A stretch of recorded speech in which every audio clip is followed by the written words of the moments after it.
Hey everybody, I'm Tracy and welcome to another round with Heben and Tracy. It's just me in the studio today because we don't have a full episode, but we are so hyped to share this shot with you. A couple of weeks ago, we had the hilarious Nicole Byer on the show.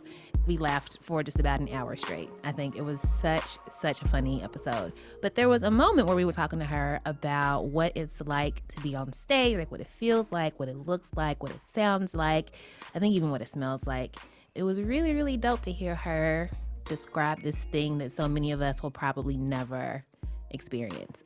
Stand-up is such like an individual type of beast because you're on stage by yourself. And either you make people laugh or they like heckle you and they boo you. And people who can do that really amaze and mystify me. I've been in front of crowds before, but I never felt like this huge burden to be the only person responsible for everybody having a good time and laughing. That's just crazy to me. But Nicole does it and she does it often. And it was really dope to hear her describe what it's like.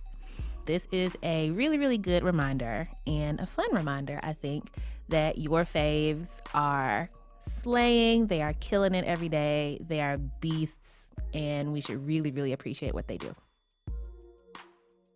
Okay, so if you will, go on a little trip with me. If you're listening and you're sitting still and you can safely close your eyes, please do so. If you're driving, keep them open for the duration of your trip. It's Friday night. You and your friends are at a comedy club and every seat is packed. And what you're about to hear now is what it's like from the vantage point of that person on the stage behind the mic stand. Ladies and gentlemen, Nicole Byer. A comedy club sounds like, for me, it sounds like intimidation. I don't do vocal exercises. I do breathe in and out, trying to stop my heart from beating so fast. Just in and out, blowing through my mouth and shaking my hands and then kind of closing my eyes and moving my head because I get very nervous every time I go on stage. Those nerves, my stomach will start kind of being bubbly and then sometimes I'll get hot or cold and then I just kind of have to move my mouth to make sure that I know how to speak. I get really, if I don't get nervous, then I get nervous because then I'm like, do I care? Do I even fucking care about this show? So when I'm nervous, I know that's how I know I still care. Backstage at UCB is just hot and smells like garbage. Traditional comedy clubs, the improv will smell like fried food. It'll smell boozy. It'll smell like a bar. It just feels comforting. All of those smells feel very comforting. So I'm just waiting for them to say my name, waiting to see if they'll mispronounce it, waiting for something to go wrong. Check one, check.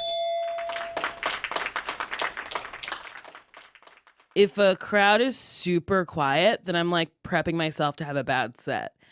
If the person before me is crushing it and everyone is laughing really hard, I'm prepping myself to have a bad set. Because a quiet audience might hate you, or they might turn and love you. Or an audience that loved the person before you may also love you, or may turn and be like, you're not the person we just saw and we do not like you.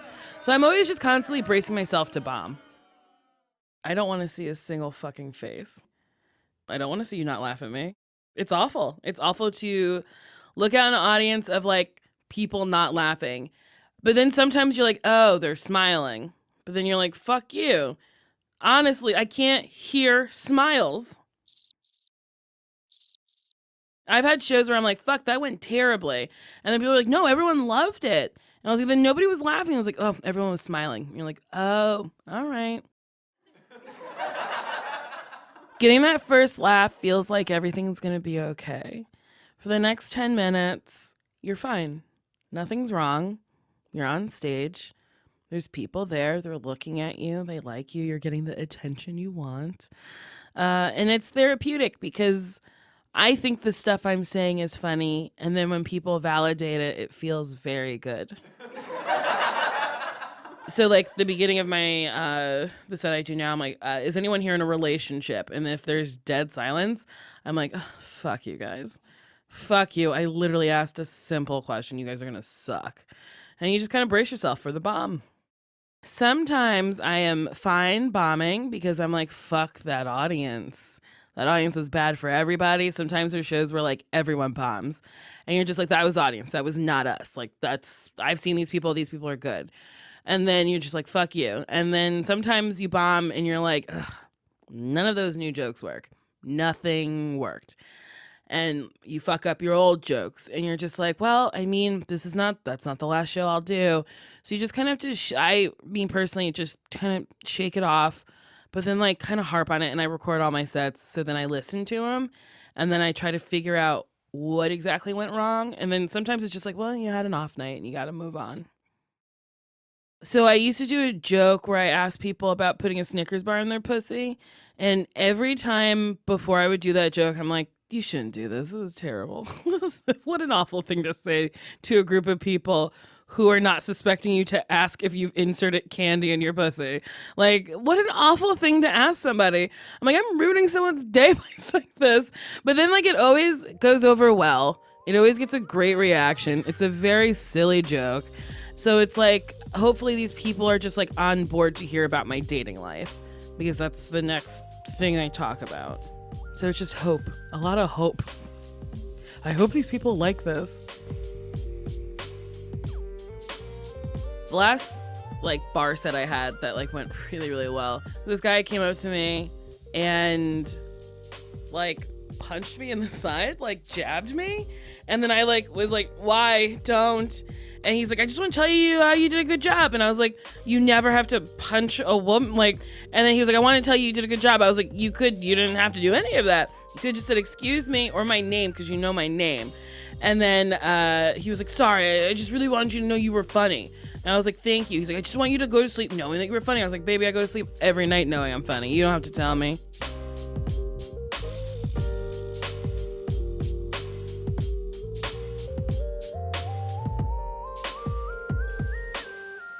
Big thanks to Nicole Byer for her stellar storytelling skills. Alliteration. So a little while ago, I tweeted a question very absent-mindedly. I didn't know that as many people were going to respond as they did, but I'm glad that they did because apparently it's a really, really dope question. And that question was, what is something that you are trying to unlearn? And I don't know what prompted me to ask this question, but a thing that I'm trying to unlearn is referring to groups of mixed people or women as guys. Because it's just ridiculous. If there was ever like a group of men and women and I was like, hey girls, the men would have a fucking fit, you know? And I mean, it's ridiculous. I'm also trying to unlearn ableist language. I'm trying not to use the word lame. So I think most of the things that I'm trying to unlearn are like lingual. And it's really, really, really hard because I've got 34 years of deconstructing to do. But some of the answers that I got were, some were really, really funny. Some were kind of deep. One person said that he wanted to unlearn thanking other people for their presence while apologizing for his. And I was like, damn. So we want to know what you, our dear listeners, are trying to unlearn. If you would like to tell us, and I really, really hope that you will, shoot us a very brief, maybe about 60 seconds or so, voice memo. If you have a smartphone, if you have some other recording device, record yourself telling us what you want to unlearn and email it to us at anotherround@buzzfeed.com. And maybe you'll hear yourself on a future episode.